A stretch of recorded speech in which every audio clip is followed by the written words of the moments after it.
Hello my dear friends, कैसे हैं आप लोग। उम्मीद है आप सभी बढ़िया होंगे, स्वस्थ होंगे और मस्त होंगे। तो दोस्तों, पिछली क्लास में हम कंप्यूटर का एक ओवरव्यू ले चुके थे और यदि आप हमारे चैनल पर नए हैं और आप जूनियर अकाउंटेंट या राजस्थान पुलिस की तैयारी कर रहे हैं तो आप हमारे चैनल को सब्सक्राइब जरूर कर लें, जिससे आपको आने वाले वीडियो की जानकारी समय समय पर मिलती रहे। तो पिछली वीडियो में दोस्तों हमने देखा था कि जो हमारा कंप्यूटर है वो बहुत सारी डिवाइसों से मिलकर बना होता है, जिनमें आमतौर पर जो हमें डिवाइसें दिखाई देती हैं वो होती हैं दोस्तों, एक तो होती है कीबोर्ड, माउस, और ये हो जाता है सिस्टम यूनिट या आप कहें सीपीयू, और ये हो जाता है मॉनिटर। हमने पिछली वीडियो में बात की थी कि कंप्यूटर बहुत सारी डिवाइसों से मिलकर बना होता है और यदि हमें इन डिवाइसों के अलावा और डिवाइसों की यदि ज़रूरत है हमारे किसी काम के लिए तो हम उनको भी इससे कनेक्ट कर सकते हैं। जैसे आपको प्रिंट के लिए यदि प्रिंटर की ज़रूरत है तो आप प्रिंटर को भी सिस्टम यूनिट से कनेक्ट कर सकते हैं। यदि आपको स्कैन करने के लिए स्कैनर की ज़रूरत है तो उसको भी आप इस सिस्टम यूनिट से कनेक्ट कर सकते हैं। और यदि आपको ऑडियो के लिए या स्पीकर आपको कनेक्ट करना है तो आप उसको भी इस सिस्टम यूनिट से कनेक्ट कर सकते हैं। पिछली वीडियो में हम सब इन बातों को पढ़ चुके हैं। आज हम थोड़ा और डीप जाते हैं दोस्तों। तो आज मैं यदि आपको थोड़ा टेक्निकली लेकर चलूं तो जिन डिवाइसों की हम बात कर रहे हैं इसका हिंदी में अर्थ होता है उपकरण। डिवाइस का हिंदी में अर्थ होता है उपकरण और ये डिवाइसें होती हैं दोस्तों इलेक्ट्रॉनिक डिवाइस।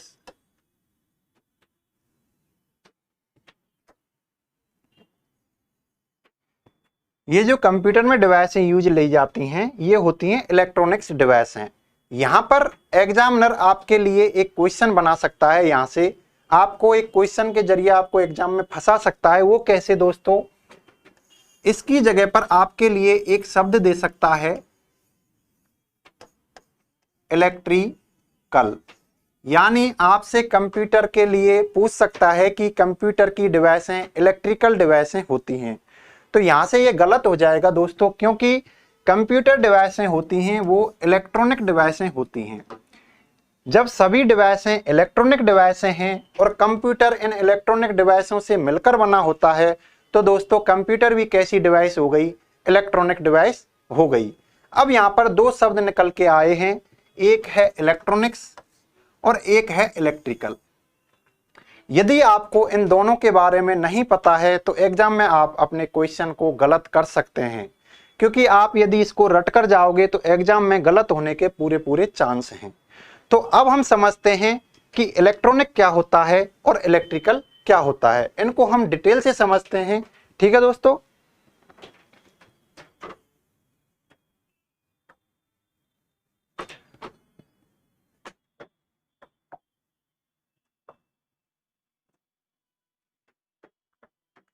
यदि मैं बात करूं दोस्तों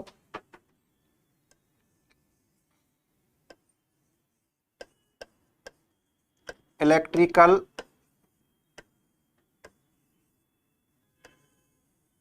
डिवाइस और इलेक्ट्रॉनिक डिवाइस, दो डिवाइस हैं, दो शब्द आपके लिए आए हैं यहां पर इलेक्ट्रॉनिक। अब आपको इन दो शब्दों के बीच में अंतर को समझना होगा, तब आप इस क्वेश्चन को सही कर सकते हो। तो सबसे पहले तो मैं आपके लिए एग्जाम्पल दूंगा जिससे आपकी समझ थोड़ी बढ़ सके। यदि मैं इलेक्ट्रिकल डिवाइसों का एग्जाम्पल दूं दोस्तों तो इसके एग्जाम्पलों में आता है, इलेक्ट्रिकल डिवाइसों के एग्जाम्पलों में आता है बल्ब। उसके बाद यदि मैं और एग्जाम्पल दूं तो हीटर, और एग्जाम्पल दूं मोटर, और एग्जाम्पल दूं पंखा, और एग्जाम्पल दूं कूलर।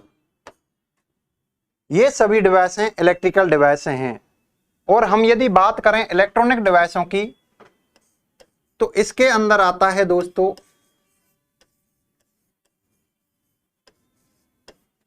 कंप्यूटर,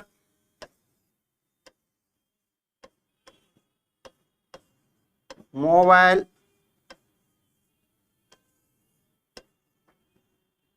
रिमोट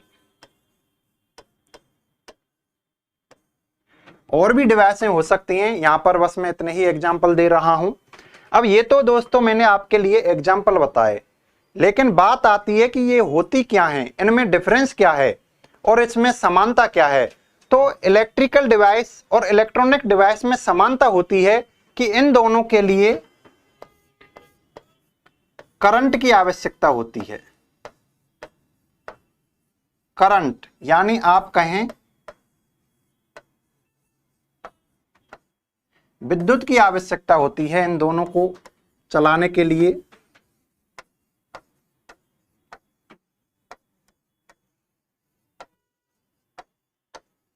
इन दोनों को चलाने के लिए हमें करंट की आवश्यकता होती है। ये तो इनके लिए समानता हो गई दोस्तों। अब हम बात करेंगे कि इनमें डिफरेंस क्या होता है। ये इलेक्ट्रिकल डिवाइस और इलेक्ट्रॉनिक डिवाइस आपस में अलग अलग कैसे होती हैं। तो इसके लिए हम यदि बात करें, जो इलेक्ट्रिकल डिवाइसें होती हैं दोस्तों, ये फ्लो ऑफ इलेक्ट्रॉन, यानी अब यहां पर फ्लो ऑफ इलेक्ट्रॉन का हिंदी होता है दोस्तों आवेशों का यानी इलेक्ट्रॉन का प्रवाह।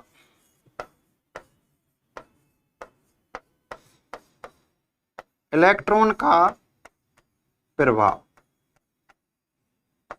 इलेक्ट्रिकल डिवाइसें इलेक्ट्रॉन के प्रवाह के लिए आवश्यक होती हैं, यानी फ्लो ऑफ इलेक्ट्रॉन। विद्युत के प्रवाह के लिए हमें इलेक्ट्रिकल डिवाइसों की आवश्यकता होती है, जबकि जो इलेक्ट्रॉनिक डिवाइसें होती हैं ये कंट्रोल ऑफ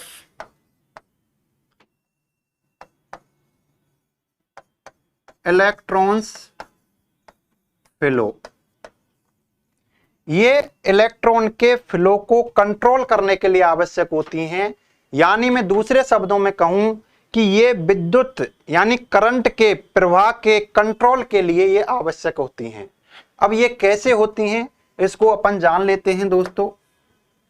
तो हम बात कर रहे हैं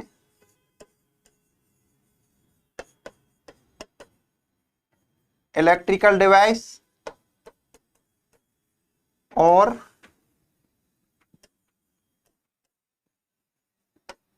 इलेक्ट्रॉनिक डिवाइस, इसकी हमारी चर्चा चल रही है। तो यहां पर क्या होता है दोस्तों, यहां पर जो इलेक्ट्रिकल एनर्जी है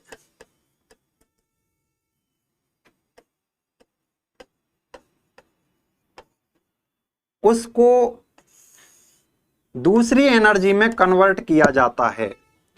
और यहां पर क्या होता है, यहां पर उसको जो फ्लो ऑफ इलेक्ट्रॉन है उसको कंट्रोल किया जाता है।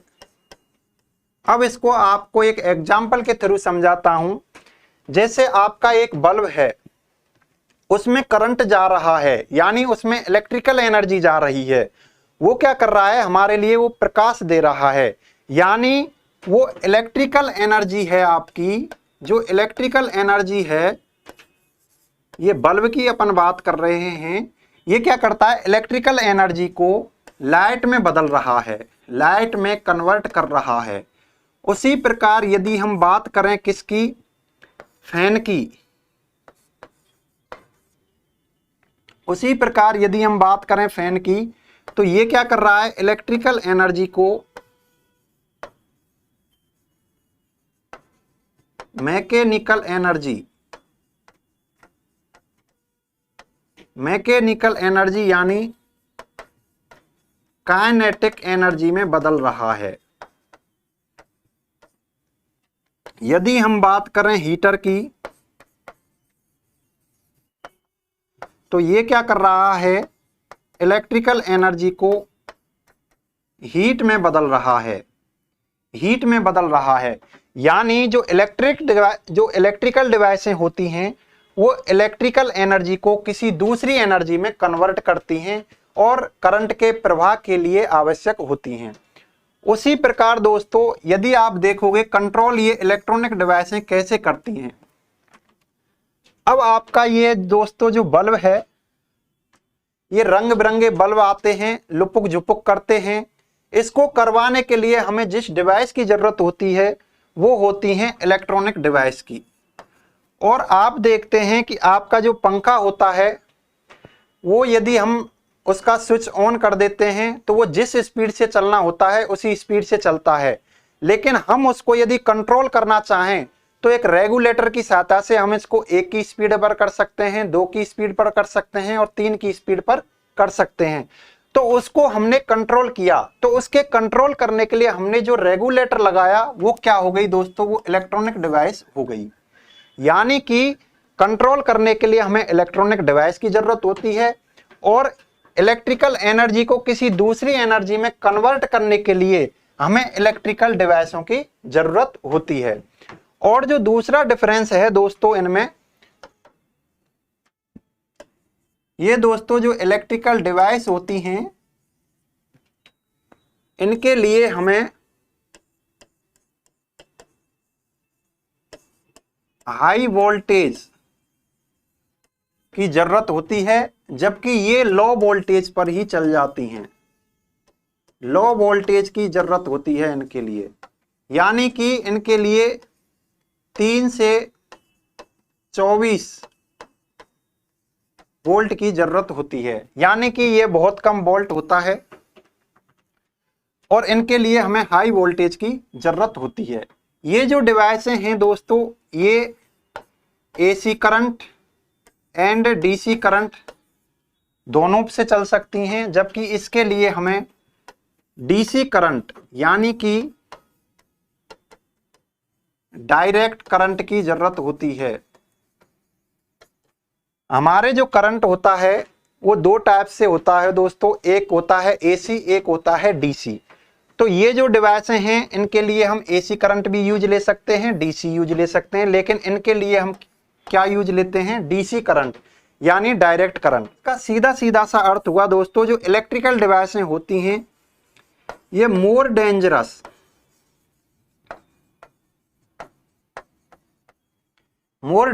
होती हैं और ये कम खतरनाक होती हैं। यानी ह्यूमन के लिए इनसे ज़्यादा खतरा नहीं है, लेकिन इनसे बहुत ज़्यादा खतरा है, इनसे हमें बहुत सावधानी की ज़रूरत होती है दोस्तों। तो यहाँ पर आपको जो मोटे मोटे जो इनके बीच में डिफरेंस होते हैं वो समझ में आ गए होंगे। इसमें लॉजिक ये है कि हम आपके लिए इलेक्ट्रॉनिक डिवाइस को समझाना चाह रहे हैं, क्योंकि एग्जाम्पल में आपके लिए स्टेटमेंट में पूछा जा सकता है कि कंप्यूटर कैसी डिवाइस है। आपके लिए स्टेटमेंट में एक क्वेश्चन बन सकता है जैसे कि कंप्यूटर एक इलेक्ट्रिकल डिवाइस है और कंप्यूटर बहुत सारी इलेक्ट्रिकल डिवाइसेस से मिलकर बना होता है। तो इसमें आ सकता है कि दोनों कथन सही हैं, या एक कथन सही है दूसरा गलत है, या दूसरा सही है पहला गलत है। तो इसमें आप देखोगे दोस्तों यदि आपने इलेक्ट्रिकल डिवाइसेस और इलेक्ट्रॉनिक डिवाइसेस के बीच में डिफरेंस नहीं समझ रखा है, आपको ऐसा लगेगा कि कंप्यूटर है हमारा जो इलेक्ट्रिकल डिवाइसेज ही होता है, लेकिन कंप्यूटर इलेक्ट्रॉनिक डिवाइस होता है तथा ये बहुत सारे इलेक्ट्रॉनिक डिवाइस से मिलकर बना होता है। और इसके लिए 1-2 डिफरेंस और हैं दोस्तों। इलेक्ट्रिकल डिवाइसों में इलेक्ट्रिक जो करंट है उसके प्रवाह के लिए हम सिल्वर का यूज करते हैं यानी Ag, Fe यानी लोहा और Cu इनका यूज करते हैं, इन धातुओं का यूज करते हैं। जबकि हम इलेक्ट्रॉनिक डिवाइसों की बात करें तो इसके लिए दोस्तों हम अर्धचालक यानी इनके लिए हम सेमीकंडक्टर का यूज करते हैं। सेमीकंडक्टर यानी आपको यदि फ्लो ऑफ इलेक्ट्रॉन को कंट्रोल करना है यानी करंट को आपको कंट्रोल करना है तो उसके लिए आप किसका यूज करोगे दोस्तों, अर्धचालक। अर्धचालक या मैं कहूं सेमी कंडक्टर। तो इसके एग्जाम्पल हैं दोस्तों, या तो आप सिलिकॉन यूज ले सकते हो या आप जर्मेनियम यूज ले सकते हो। SI सिलिकॉन का वो होता है प्रतीक और GE जर्मेनियम का। तो यहां से क्वेश्चन बनता है दोस्तों कि जो कंप्यूटर की चिपें हैं वो किसकी बनी होती हैं, किस पदार्थ की बनी होती हैं। तो आपको ऑप्शन में दे देता है, या तो अर्धचालक दे देगा सेमीकंडक्टर, या इनके नाम दे देगा सिलिकॉन या जर्मेनियम। यहां से एक क्वेश्चन तो यहां से बनता है, और एक क्वेश्चन बनता है कि ये खतरनाक कौन सी ज्यादा होती हैं। तो ये ज्यादा खतरनाक होती हैं। ठीक है दोस्तों, तो मैंने दोस्तों आपके लिए इलेक्ट्रिकल डिवाइसेज और इलेक्ट्रॉनिक डिवाइसेज के बीच में अंतर आपको बता दिया है। ठीक है दोस्तों, तो मुझे उम्मीद है ये समझ में आ गई होंगी। इलेक्ट्रिकल और इलेक्ट्रॉनिक डिवाइस हैं, इनके बीच में अंतर।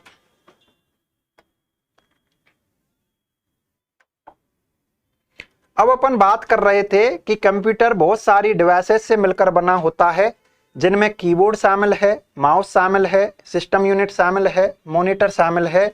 और ये जो डिवाइसें हैं ये इलेक्ट्रॉनिक डिवाइस होती हैं, इलेक्ट्रिकल डिवाइसें नहीं होती। ठीक है दोस्तों, और जितनी भी डिवाइसें हैं इनके अलावा आप और भी जोड़ सकते हो। वो किससे हम कनेक्ट करेंगे, वो करेंगे हम सिस्टम यूनिट यानी CPU से। ये सभी डिवाइस सिस्टम यूनिट यानी CPU से जुड़ी होती हैं। तो CPU हमारा क्या होता है, सिस्टम यूनिट। ये रहा दोस्तों, ये जो आप देख रहे हो ये सिस्टम यूनिट होता है, इससे आपकी डिवाइसें जुड़ी हुई होती हैं। अब ये किस हिसाब से जुड़ी होती हैं, कैसे जुड़ती हैं, और इनको सिस्टम यूनिट से ही क्यों जोड़ते हैं, इन क्वेश्चन का आंसर जानने के लिए हम अगली PDF पर चलते हैं, अगली PPT पर चलते हैं दोस्तों।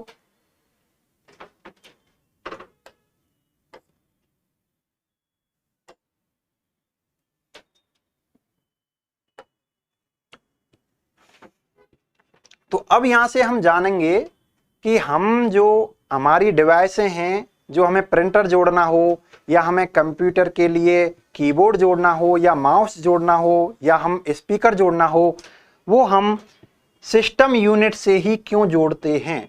ठीक है दोस्तों, तो मैंने आपको बताया कि कंप्यूटर में ये जो बॉक्स आपको दिखाई दे रहा है, ये डिवाइस जो आपको दिखाई दे रही है, इसको हम बोलते हैं सिस्टम यूनिट। अब सिस्टम यूनिट को यदि आप फ्रंट से देखें दोस्तों, तो फ्रंट से आपको इस हिसाब से ये दिखाई देगा। फ्रंट से आप जब देखेंगे तो ऐसे दिखाई देता है। फ्रंट का मतलब होता है दोस्तों सामने से, और यदि आप इस सिस्टम यूनिट को बैक साइड से देखेंगे यानी पीछे से देखेंगे, तो आपको ये कुछ इस तरह दिखाई देगा। आपको पीछे से ये कुछ इस तरह दिखाई देगा। और यदि आप साइड से देखोगे तो साइड से दोस्तों ऐसे ये बॉक्स रहता है, इसमें कवर लगा हुआ होता है। तो ये कवर यहां से हटा रखा है, तो साइड से आपको इधर से आपको ऐसा दिखाई देगा। देखने के लिए 3-4 व्यू होते हैं दोस्तों। यदि आप ऊपर से देख रहे हो उसको बोलते हैं हम टॉप व्यू, यदि आप सामने से देख रहे हो उसको बोलते हैं हम फ्रंट व्यू, यदि आप साइड से देख रहे हो उसको बोलते हैं साइड व्यू, और यदि आप पीछे से देख रहे हो तो उसको बोलते हैं बैक व्यू।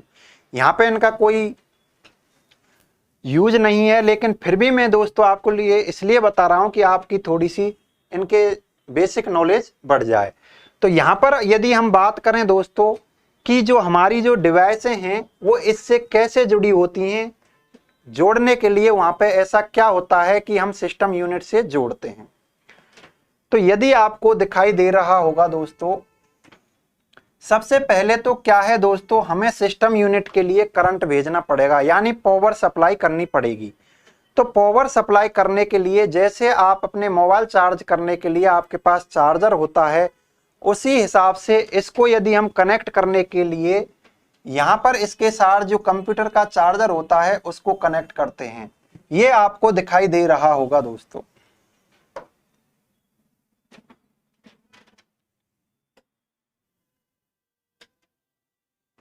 ये आपको दिखाई दे रहा होगा। यहाँ पर हम पावर सप्लाई के लिए जो कंप्यूटर का चार्जर होता है उसको कनेक्ट करते हैं। ये 3 पिन होता है दोस्तों। उसी हिसाब से यदि आप अपने माउस या कीबोर्ड को कनेक्ट करना चाहते हो तो उसके लिए यहाँ पर ये पोर्ट आपको दिखाई दे रहा होगा दोस्तों। ये जो पोर्ट आपको दिखाई दे रहा होगा,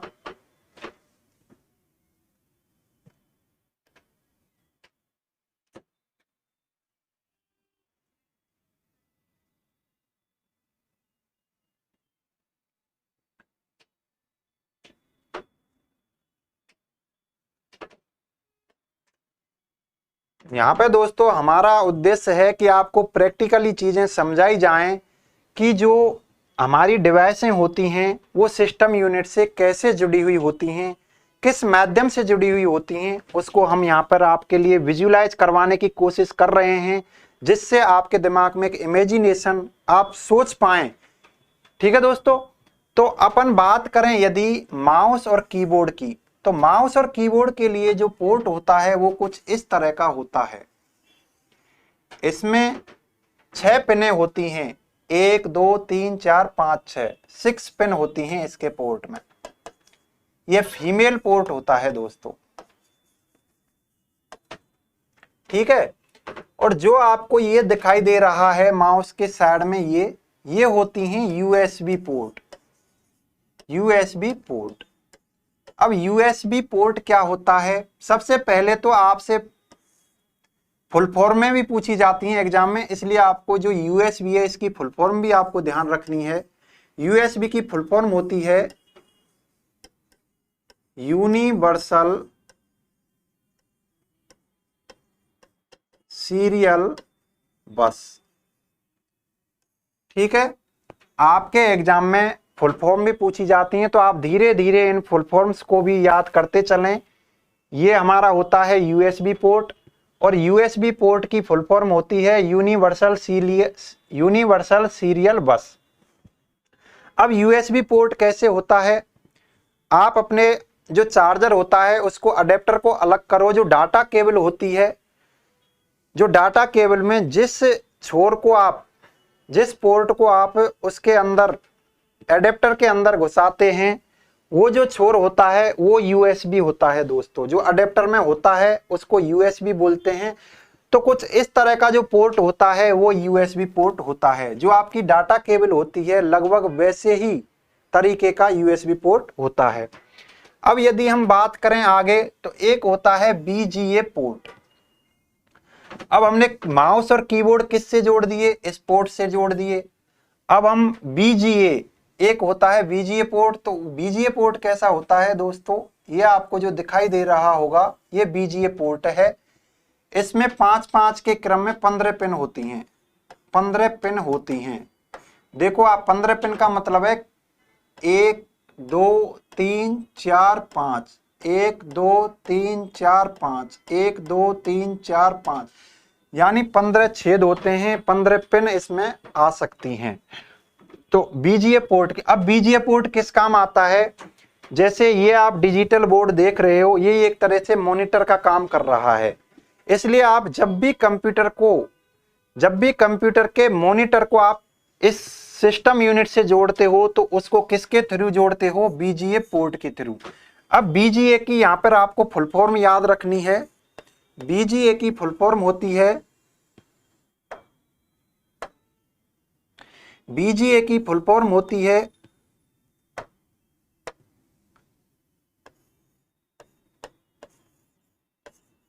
वीडियो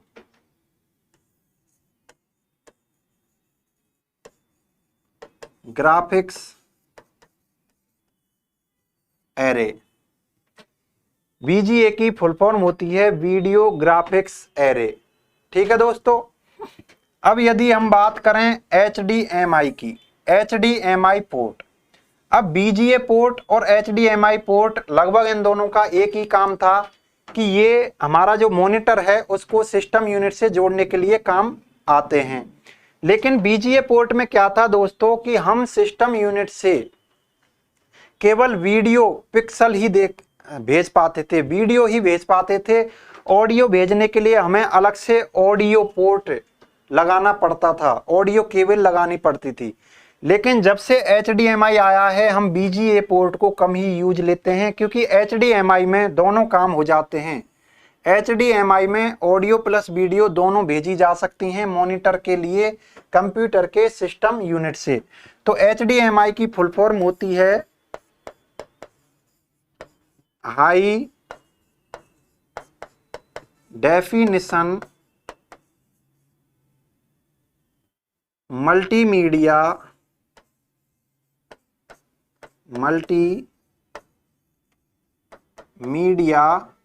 और फिर होता है इंटरफेस।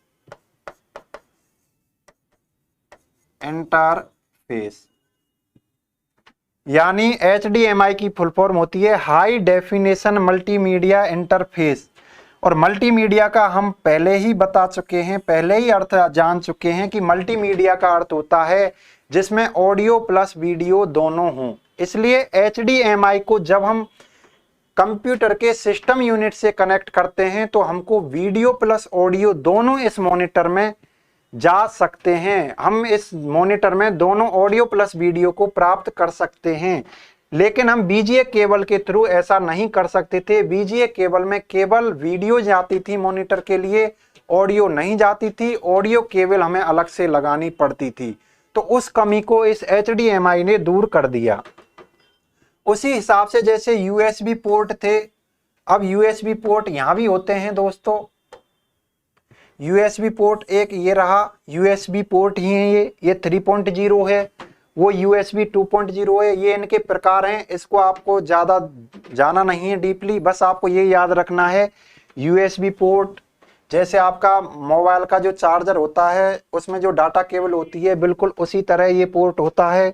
ऐसे USB 3.0 होता है, ऐसे USB 2.0 होता है। अब यहाँ पर जो आप ये देख रहे हो ये पोर्ट होता है दोस्तों LAN, LAN। LAN का फुल फॉर्म होता है लोकल एरिया नेटवर्क। यानी यदि आप इसके थ्रू किसी दूसरे कंप्यूटर को भी जोड़ना चाहते हो तो आप LAN के थ्रू जोड़ सकते हो, या आप इंटरनेट से आपके कंप्यूटर को कनेक्ट करना चाहते हो तो भी आप इस LAN पोर्ट के थ्रू आप कनेक्ट कर सकते हो। तो हमने यहाँ पर दोस्तों 3-4 पोर्टों के बारे में डिस्कशन किया कि हम जो डिवाइसें होती हैं उनको यहाँ पे कैसे कनेक्ट कर सकते हैं। तो इन पोर्टों की सहायता से हम उन डिवाइसेस को कनेक्ट करते हैं। यदि आपको माउस और कीबोर्ड कनेक्ट करने हैं तो आपको 6 पिन का जो ये पोर्ट होता है इसमें कनेक्ट करेंगे। लेकिन आजकल जो माउस और कीबोर्ड आ रहे हैं वो उनमें USB केबल आ रही है, तो आप उनको USB पोर्ट से भी कनेक्ट कर सकते हैं। और फिर हमने बात की VGA पोर्ट की। VGA की फुल फॉर्म होती है वीडियो ग्राफिक्स एरे। ये कितने पिन का होता है आपको याद रखना है, 15 पिन का होता है, 555। इसमें केवल हम वीडियो ही भेज सकते थे कंप्यूटर के CPU से मॉनिटर के लिए। ऑडियो के लिए हमें अलग से केबल लगानी पड़ती थी। इस कमी को दूर करने के लिए एक अलग पोर्ट लाए हम HDMI, जिसमें हम HDMI केबल को कनेक्ट करते हैं। HDMI की आपको फुल फॉर्म याद रखनी है हाई डेफिनेशन मल्टीमीडिया इंटरफेस। ठीक है दोस्तों।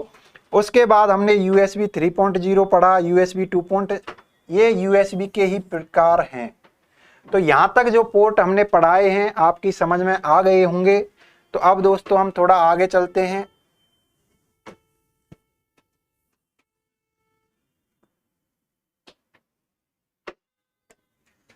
अब यहाँ पे कुछ पोर्ट और हैं। यदि आप अपने कंप्यूटर के साथ स्पीकर, यानी आप ऑडियो के लिए कुछ स्पीकर जोड़ना चाहते हो तो आप इन पोर्टों की तरफ, पोर्ट का मतलब होता है दोस्तों एक तरह से होल, यानी उनमें कनेक्ट करने के लिए जो छेद होते हैं ना उसी को हम पोर्ट कहते हैं। तो यहाँ पर जो आपको 3 ये दिखाई दे रहे हैं ये ऑडियो के लिए यूज आते हैं। यदि आप अपने CPU से ऑडियो भेजना चाहते हो, गाने सुनना चाहते हो, उसके साथ आप स्पीकर जोड़ना चाहते हो तो आप ऑडियो पोर्ट को यूज लेते हो। ठीक है दोस्तों। तो अब यहाँ पर हमने जाना कि हम कंप्यूटर के साथ जो CPU होता है उसके साथ हम डिवाइसों को कैसे कनेक्ट करते हैं। तो इन पोर्टों के माध्यम से हम कनेक्ट करते हैं। ये पोर्ट हमने सभी देख लिए दोस्तों। अब हम थोड़ा आगे चलते हैं।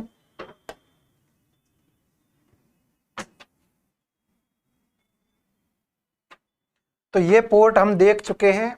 अब हम जानेंगे कि हम जो जितनी भी डिवाइसें हम यूज ले रहे हैं कंप्यूटर में, उनको हम सिस्टम यूनिट से ही क्यों कनेक्ट करते हैं, मॉनिटर से क्यों नहीं करते। ठीक है, तो इस क्वेश्चन का जवाब हमारे अगले पीपीटी में मिलेगा।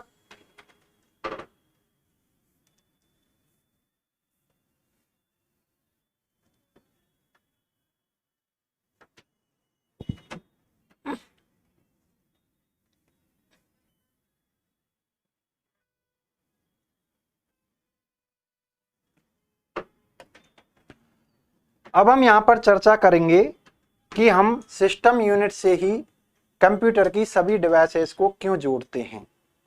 और हम यदि बात कर रहे हैं कि कंप्यूटर बहुत सारी डिवाइसों से मिलकर बना होता है, जिनमें कीबोर्ड होता है, माउस होता है, मॉनिटर होता है, प्रिंटर होता है, सिस्टम यूनिट होता है, स्पीकर, आप जितना चाहो उतनी कनेक्ट कर सकते हो।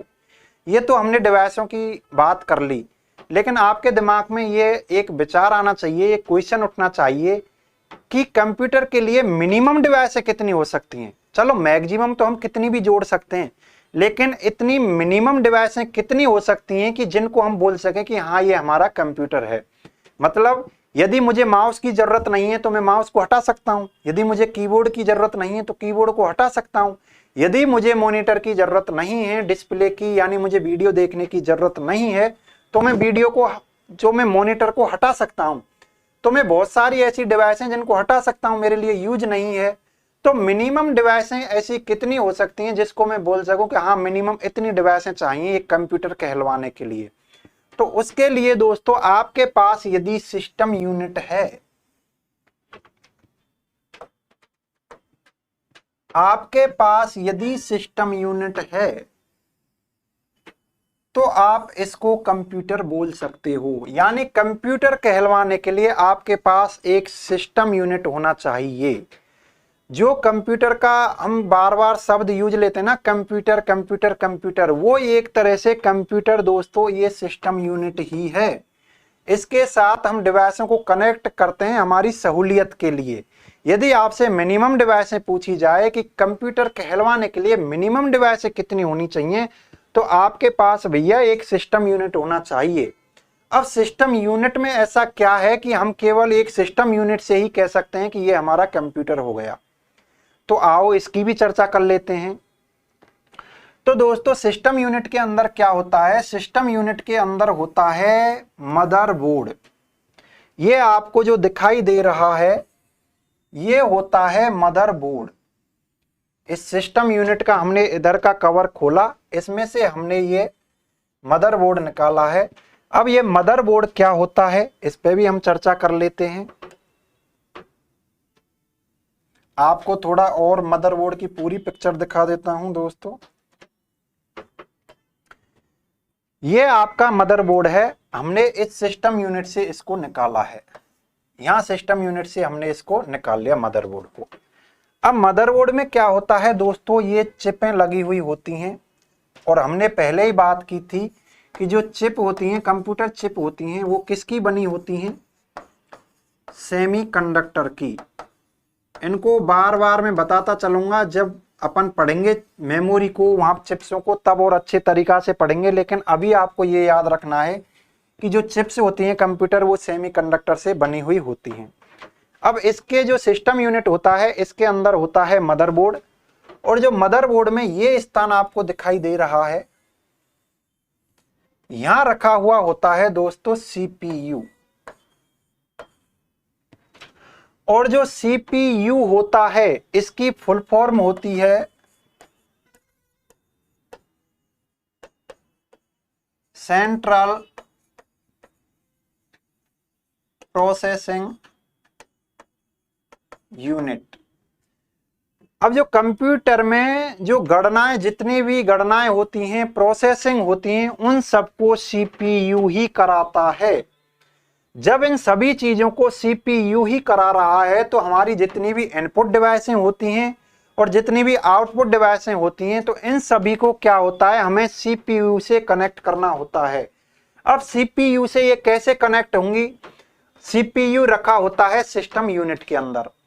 अब जैसे ही इसको सिस्टम यूनिट के अंदर हम रखते हैं, तो किसी भी इनपुट आउटपुट डिवाइसेस को हमें सीपीयू से यदि कनेक्ट करना है तो उसको हमें सिस्टम यूनिट से कनेक्ट करना होगा।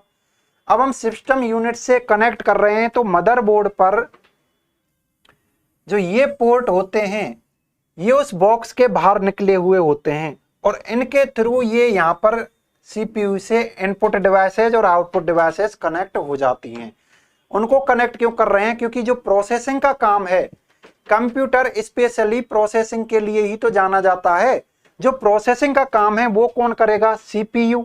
और सीपीयू को हम किसकी सहायता से इनको कनेक्ट करेंगे डिवाइसों को? तो इन पोर्टों के माध्यम से हम सीपीयू से जो इनपुट आउटपुट डिवाइसें होती हैं उनको कनेक्ट कर देते हैं। और मदरबोर्ड में आप देख पा रहे हैं यहाँ पे एक फैन लगा हुआ होता है। जैसे यहाँ पे हीट बढ़ जाती है, उसको हीट को बाहर निकालने के लिए यहाँ पे फैन लगा होता है। जब हम हार्डवेयर डिवाइसें, कंप्यूटर के कंपोनेंट यानी घटक पढ़ेंगे तो हम मदरबोर्ड को बहुत डीपली पढ़ने वाले हैं। अभी से मैं आपके लिए थोड़ा सा ओवरव्यू दे रहा हूं कि हम जो ये सिस्टम यूनिट होता है इससे ही हम हमारी जो जितनी भी डिवाइसें होती हैं उनको कनेक्ट करते हैं।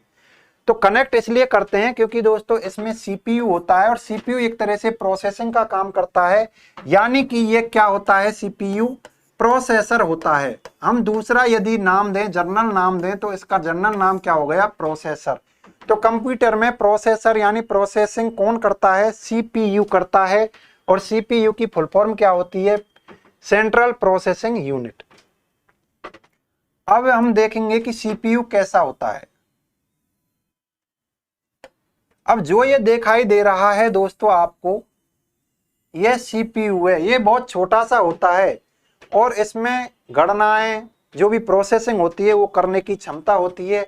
अब आपको एक चीज याद आनी चाहिए कि प्रोसेसिंग होती क्या है। तो प्रोसेसिंग को भी मैं समझा देता हूं कि आपने अपने कंप्यूटर की सहायता से, आपने अपने कंप्यूटर में कीबोर्ड की सहायता से 2+2 टाइप किया, ये आपने इनपुट दिया, ये गया सीपीयू के पास। सीपीयू क्या करेगा? 2+2 करेगा और आपको गणना करके फोड़ देगा। तो ये गणना किसने की? ये गणना करेगा दोस्तों सीपीयू। दूसरा एग्जांपल दूं, आप नाम लिख रहे हैं कीबोर्ड की सहायता से। क्या नाम लिख रहे हैं? जैसे नाम लिख रहे हैं MANOJ, मनोज कुमार। ये आपने कीबोर्ड की सहायता से नाम लिखा। जैसे आपने M दबाया, उसके बाद आपने A दबाया, जो की है कीबोर्ड में A दबाई, M के बाद ही A आया। ये कौन लेके आया? ये लेके आया सीपीयू।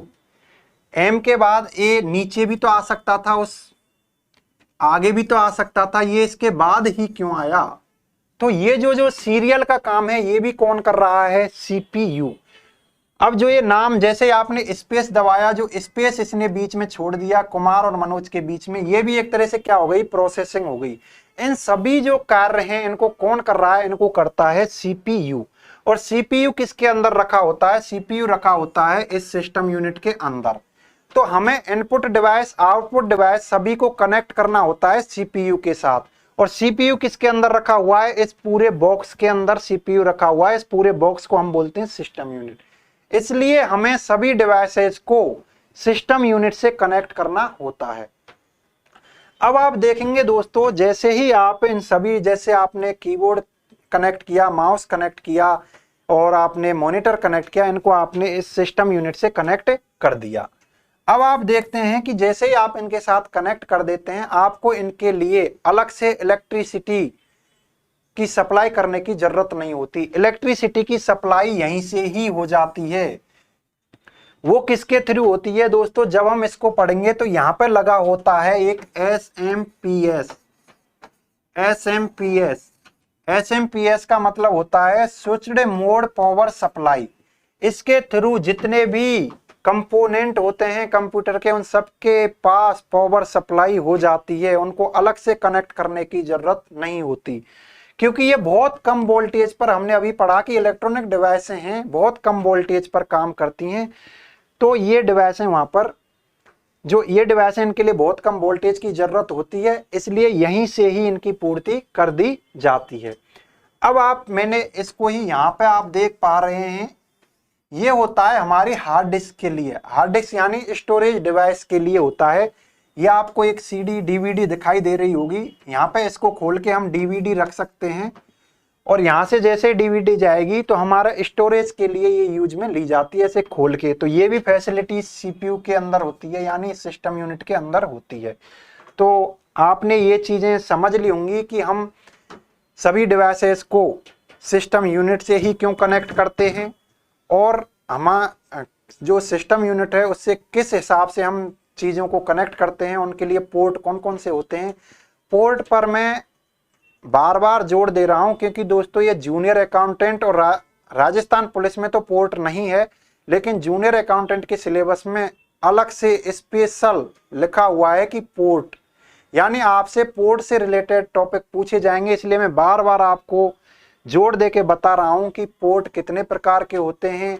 पोर्ट हम आगे स्पेशल टॉपिक पढ़ेंगे जब पोर्ट को एक अच्छी तरह से डीपली पढ़ लेंगे, लेकिन अभी जितना हम बता रहे हैं उसको भी आप ध्यान रखें, इन चीज़ों को आप याद रखें, और जो हम फुल फॉर्म बता रहे हैं उनको भी आप याद रखते चलें, इनको एक जगह पे इकट्ठा कर लें, क्योंकि कोई भी कंप्यूटर का एग्जाम हो वहाँ पर शॉर्ट नेम्स की फुल फॉर्म तो पूछी ही जाती हैं और शॉर्टकट की भी पूछी ही जाती हैं।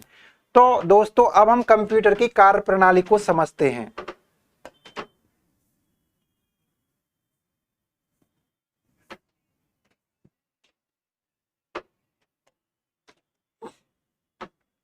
अब जितनी भी कंप्यूटर के अंदर, कंप्यूटर यानी सिस्टम यूनिट से जितनी भी डिवाइसें जुड़ी हुई होती हैं उनका अपना अलग अलग कार्य होता है, अलग अलग वर्किंग के लिए वो जुड़ी हुई होती हैं, क्योंकि सभी का एक कार्य तो हो नहीं सकता, तो सभी अपना अपना कार्य कर रही होती हैं। तो उसी उनके कार्य के हिसाब से उनको अलग अलग नाम दिए गए हैं, उनको देख लेते हैं।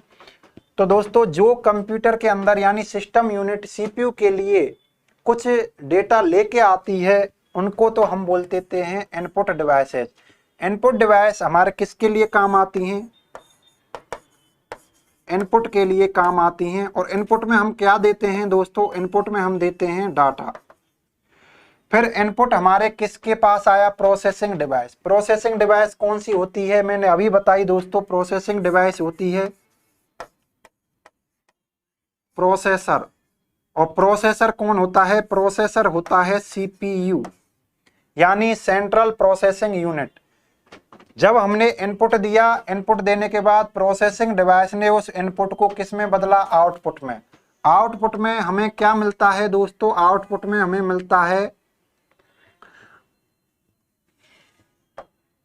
आउटपुट में हमें मिलता है दोस्तों इंफॉर्मेशन, यानी कि सूचना। तो हमारा जो ये सीपीयू है ये डाटा को किस में कन्वर्ट करता है? इंफॉर्मेशन में। तो यहां से एक क्वेश्चन बनता है दोस्तों कि डाटा को इंफॉर्मेशन में किसके द्वारा कन्वर्ट किया जाता है? तो किसके द्वारा किया जाता है? सीपीयू के द्वारा। या फिर क्वेश्चन बन जाएगा कि सीपीयू के द्वारा डाटा को किस में परिवर्तित किया जाता है? तो किस में परिवर्तित किया जाता है? इंफॉर्मेशन यानी सूचना में। अब आपने इनपुट दिया और सीपीयू ने अपना प्रोसेसिंग कर दी, उसके बाद आपको आउटपुट डिवाइस के माध्यम से आउटपुट प्राप्त हो गया। अब जैसे ही आप अपने कीबोर्ड की सहायता से कोई लेटर टाइप कर रहे हैं वो आपको मॉनिटर पर दिखाई देगा। यदि आप अब उसको सेव करना चाहते हो तो उसके लिए आपको किसकी जरूरत पड़ेगी? स्टोरेज डिवाइस की। तो स्टोर करने के लिए हमें किसकी जरूरत पड़ती है? स्टोरेज डिवाइस की। क्योंकि यदि आप टाइप कर रहे हो कुछ भी कीबोर्ड के माध्यम से, यदि आप सेव उसको नहीं करते हो और जैसे ही कंप्यूटर को स्विच ऑफ कर देते हो तो अगली बार जब भी आप कंप्यूटर ओपन करेंगे तो वो चीज़ जो आप लिख रहे थे वो दिखाई नहीं देंगी, क्योंकि वो डिलीट हो चुकी होंगी। यदि आप उसको परमानेंट अपने स्टोर करना चाहते हो कंप्यूटर में तो उसको सेव करना होगा, और वो सेव कहाँ होगी? स्टोरेज डिवाइस में। ठीक है दोस्तों, तो कंप्यूटर की यहाँ से हमें कार्यवाही समझ में आई, कार्य प्रणाली समझ में आई। तो सबसे पहले कंप्यूटर क्या करेगा? इनपुट करेगा। उसके बाद क्या करेगा? प्रोसेसिंग करेगा। उसके बाद क्या करेगा? हमें आउटपुट देगा। और आउटपुट के बाद यदि आप चाहते हो कि चीज़ों को स्टोर किया जाए, सेव किया जाए, तो उसके बाद अपन क्या करेंगे? स्टोरेज डिवाइस में उनको सेव कर देंगे। और फिर इन सभी चीज़ों को जो आप देख रहे हो इनको कंप्यूटर लास्ट में क्या करता है? कंट्रोल करता है। तो जो आपको ये डिवाइसें दिखाई दे रही हैं इनके थ्रू हमने कंप्यूटर के कार्य भी समझ लिए, क्योंकि जैसी डिवाइसों के नाम हैं वैसे ही इनके काम हैं। इनपुट डिवाइस के माध्यम से इनपुट लिया जाता है, प्रोसेसिंग डिवाइस के माध्यम से प्रोसेसिंग की जाती है, आउटपुट डिवाइस के माध्यम से आउटपुट लिया जाता है, और यदि आप आउटपुट को सेव करना चाहते हो तो स्टोरेज डिवाइस की जरूरत होती है, और इन सभी को फिर कंट्रोल करने के लिए कंप्यूटर कंट्रोलिंग जो सर्विस है उसको यूज लेता है। तो ये कंप्यूटर के कार्य हो गए, इनका क्रम भी याद रखना है। सबसे पहले इनपुट देंगे, उसके बाद प्रोसेसिंग होगी, उसके बाद आउटपुट होगा, उसके बाद स्टोरेज होगी, उसके बाद कंट्रोल होगा। ये भी क्रम आपसे एग्जाम में पूछ लिया जाता है कि कंप्यूटर के जो कार्य होते हैं उनका क्रम क्या है, तो इसको भी याद रखें, क्रम इनके क्या हैं। ठीक है दोस्तों, तो ये डिवाइसें आपको समझ में आ गई होंगी, input device, storage device, processing device, output device. अब जो भी ये डिवाइस हैं इनके बारे में, जैसे इनपुट डिवाइस है, इसको जब हम कंप्यूटर के कंपोनेंट पढ़ेंगे, कंप्यूटर के घटक पढ़ेंगे, जब भी हम कंप्यूटर के घटक पढ़ेंगे वहां पर हम इनपुट डिवाइसेस को बहुत डीपली अध्ययन करेंगे, ऐसे ही आउटपुट डिवाइसेस का अध्ययन करेंगे, स्टोरेज डिवाइस का भी अध्ययन करेंगे। यहाँ पे मैं बस आपको कार्य प्रणाली समझा रहा हूँ, और हम इनकी डिवाइसों के बारे में भी आगे अध्ययन करेंगे। ठीक है दोस्तों, अब अपन आगे चलते हैं।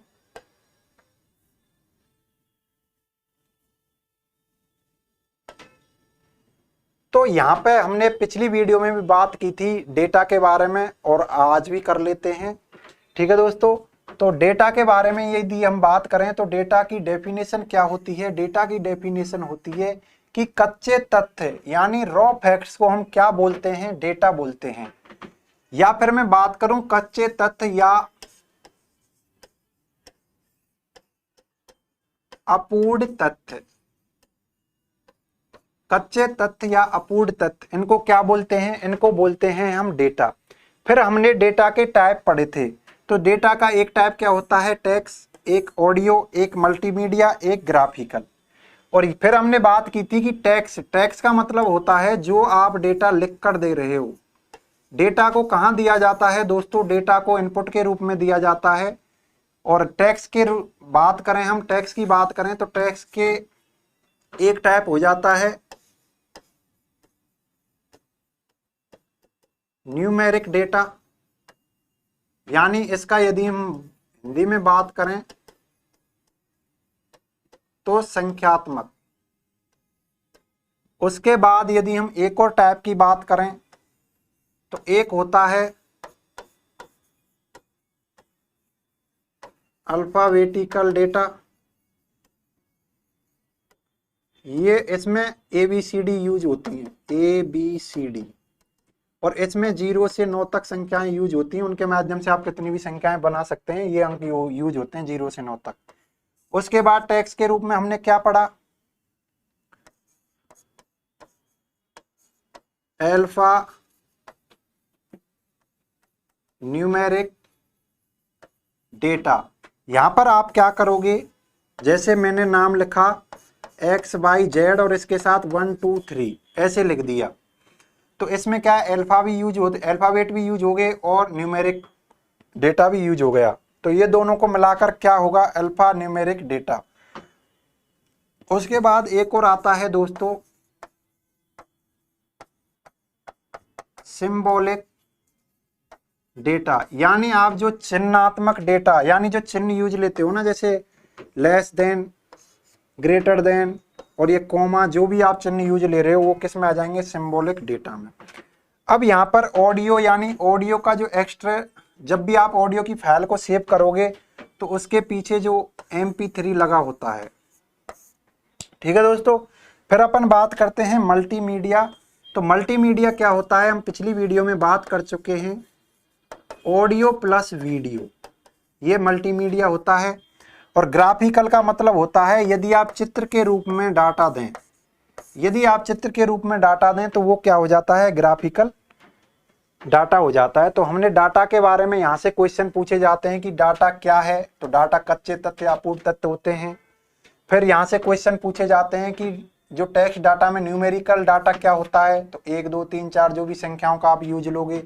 फिर यहाँ से अल्फाबेटिकल डेटा पूछा जाता है, तो ये एग्जामों में पूछे जाते हैं। और एक क्वेश्चन यहाँ से पूछा जाता है कि मल्टीमीडिया क्या होता है, तो मल्टीमीडिया में ऑडियो प्लस वीडियो दोनों होते हैं। तो डेटा आपकी समझ में आ गया होगा दोस्तों। पिछली वीडियो में भी हम डेटा की बात कर चुके हैं, लेकिन आज हम आपके लिए एक प्रॉपर क्लास के रूप में लेके आ रहे हैं डेटा को।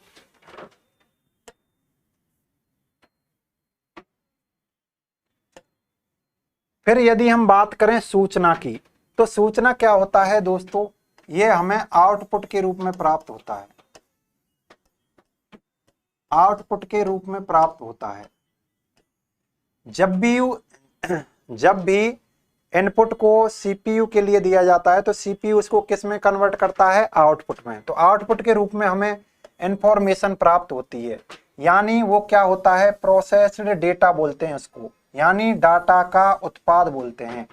जैसे ये इनपुट हुआ, इनपुट गया किसके पास, सीपीयू के पास, तो सीपीयू ने क्या किया, उसको प्रोसेस किया, और प्रोसेस करने के बाद इसने क्या दे दिया, आउटपुट।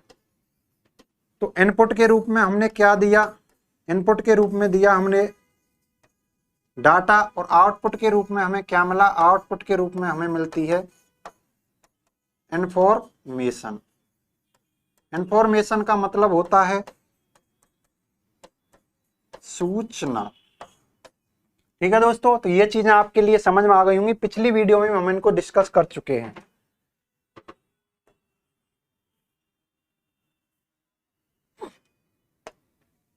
हम कंप्यूटर के कार्य क्रमश है, यानी मैं इनको आपको बता चुका हूं जब हमने कंप्यूटर की कार्य प्रणाली अभी समझी है, लेकिन फिर भी एक बार और देख लेते हैं।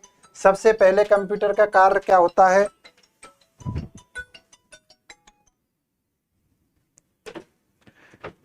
तो कंप्यूटर के कार्य में सबसे पहला कार्य क्या होता है, इनपुट, उसके बाद क्या होता है, प्रोसेस, उसके बाद क्या होता है, आउटपुट, उसके बाद स्टोरेज, उसके बाद क्या करेगा, कंट्रोल। मैंने आपके बीच में चर्चा की थी अभी। सबसे पहले इनपुट देंगे, फिर सीपीयू क्या करेगा, प्रोसेस करेगा, फिर प्रोसेस के बाद क्या उत्पन्न होगा, आउटपुट।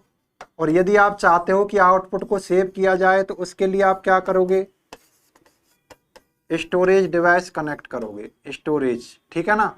और फिर हम इन चीजों को क्या करेंगे, कंट्रोल करेंगे, कंट्रोल करेंगे।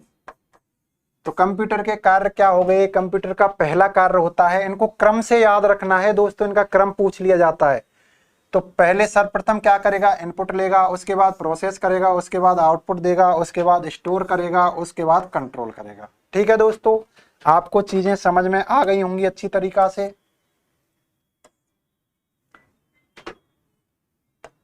फिर यदि हम बात करें दोस्तों, अब थोड़ा और जान लेते हैं, यहां से भी क्वेश्चन आ जाते हैं कि जो कंप्यूटर शब्द है इसकी उत्पत्ति कहां से हुई है।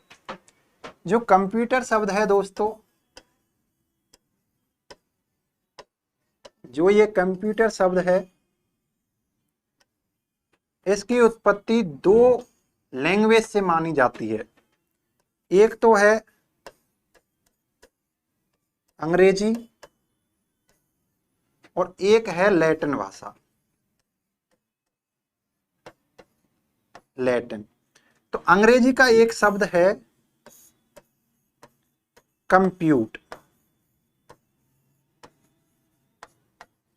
और लैटिन का एक शब्द है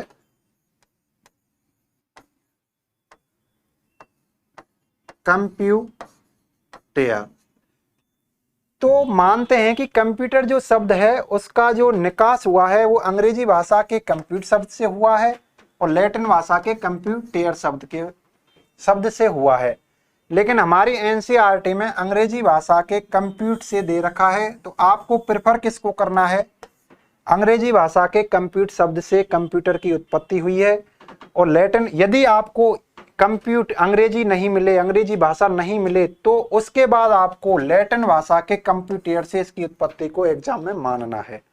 ठीक है दोस्तों, तो अब इन दोनों शब्दों का अर्थ होता है दोस्तों गणना करना।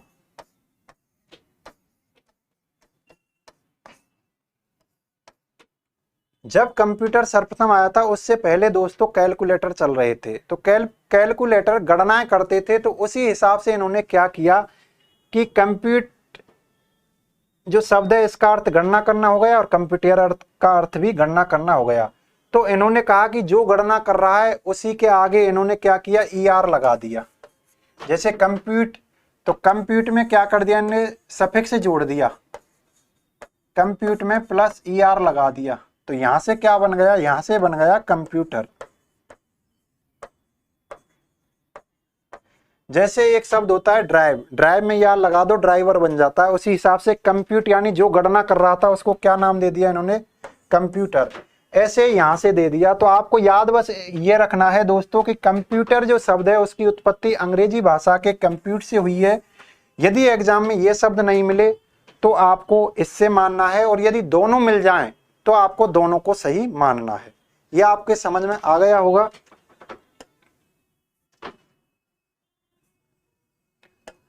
अब छोटे छोटे 2 क्वेश्चन और पूछ लिए जाते हैं। पहला क्वेश्चन है कि कंप्यूटर साक्षरता दिवस कब मनाया जाता है। तो इसका आंसर हो जाएगा 2 दिसंबर को। तो यहां पर हमको जानना है कि कंप्यूटर साक्षरता दिवस क्या होता है। दोस्तों आपको पता है कि आने वाला समय कंप्यूटर का होने वाला है, तो कंप्यूटर के प्रति लोगों को जागरूक करने के लिए एक दिन फिक्स किया गया है। उस दिन हम लोगों को जागरूक करते हैं कि कंप्यूटर का क्या यूज है, कंप्यूटर को आप अपनी दैनिक दिनचर्या में यूज लो, उसको सीखो। तो ऐसे जागरूक करने के लिए आपको कितना इंपॉर्टेंट है कंप्यूटर, तो उसके लिए एक दिन फिक्स किया गया है। वो कौन सा है, 2 दिसंबर। तो उसके बाद आता है कंप्यूटर सुरक्षा दिवस। यह दोस्तों होता है 30 नवंबर को। यानी आपके कंप्यूटर में कई बार वायरस आ जाते हैं, कई बार कोई हैक कर लेता है, तो इनके प्रति आपको जागरूक करने के लिए एक दिन फिक्स किया गया है। वो कौन सा दिन है, 30 नवंबर। ठीक है दोस्तों, तो हमने दोस्तों हमारी पूरी कोशिश की है कि आपको थोड़ा और कंप्यूटर के बारे में समझाया जाए, एक एक शब्द को आपको समझाया जाए।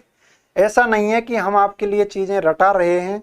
हम बिल्कुल आपको कोई भी ऐसा शब्द है जिसमें समस्या है तो आप हमारे कमेंट बॉक्स में कमेंट कर सकते हो कि सर इस शब्द के बारे में, इस टेक्निकल वर्ड के बारे में समझाएं। हम एक एक शब्द को आपके लिए समझा रहे हैं, हम पूरा प्रैक्टिकली आपको समझाएंगे। हम डायग्राम, पिक्चर्स भी लेके आ रहे हैं आपके समझाने के लिए।